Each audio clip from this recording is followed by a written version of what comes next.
గుర్జాడ స్మారక జిల్లా కేంద్ర గ్రంథాలయంలో 57వ జాతీయ గ్రంథాలయ వారోత్సవాలు ఘనంగా కొనసాగుతున్నాయి. ఆదివారం సాయంత్రం గ్రంథాలయంలో కవి గాయక సమ్మేళనం నిర్వహించారు.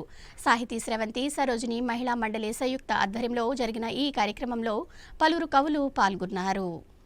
విజయనగరంలోని గురజాడ స్మారక జిల్లా కేంద్ర గ్రంథాలయంలో ఆదివారం సాయంత్రం కవిగాయక సమ్మేళనం నిర్వహించారు. జాతీయ గ్రంథాలయ వారోత్సవాల్లో భాగంగా సాహితీ స్రవంతి సరోజిని మహిళా మండలి సంయుక్త ఆధ్వర్యంలో ఈ కార్యక్రమం జరిగింది. పలువురు కవి గాయకులు ఇజ్రాయెల్ యుద్ధంపైన, మహిళలు ఎదుర్కొంటున్న సమస్యలపైన కవితలను చదివి వినిపించారు. అనంతరం రావిపల్లి వాసుదేవరావు రచించిన ముత్యాలవాన బాలగేయాల పుస్తకాన్ని పాయల మురళీకృష్ణ పరిచయం చేశారు. ఈ కార్యక్రమంలో వాసుదేవరావు, సాహితీ స్రవంతి ప్రతినిధులు చీకటి దివాకర్, చంద్రికారాణి, శ్రీనివాసరావు తదితరులు పాల్గొన్నారు.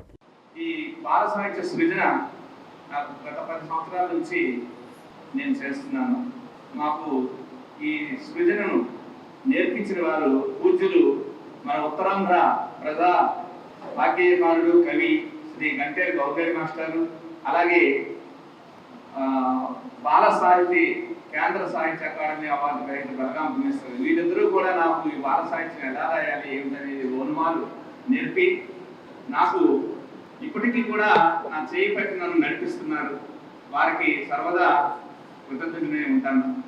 ఈ బాల సాహితీ సృజన చేయడానికి ఇంకొక సాహితీ లహరి సంస్థ అధ్యక్షుడు శ్రీ మంచిపల్లి శ్రీరామ మాస్టర్ కూడా నాకు ఈ విషయంలో ఎంతగానో ప్రోత్సహించారు. మా చిన్ననాటి హిందీ ఉపాధ్యాయులు ఆయన కూడా ఇతోధికంగా ఆర్థిక సాయం చేసే పుస్తకం వెలువడటంలో తన వంతు సహాయాన్ని అందించారు.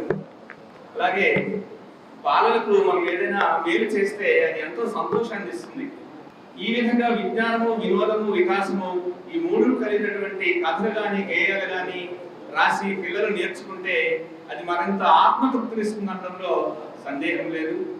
ఈ విధంగా ఈ పుస్తకానికి ముత్యాలవాన అని పేరు పెట్టిన వారు బలగాం భీమేశ్వరరావు గారు. ఇంతకుముందు డిసెంబరు 2021లో వెన్నెలవాన అనే పేరుతో ఒక పుస్తకం విడుదలైన 40 గేయాలతో, ఇప్పుడు ఇది 57 గేయాలతో ముత్యాలవాన అని రెండవ పుస్తకం ఇది ముద్రితము. ఇది తపస్వి పబ్లికేషన్స్ వారు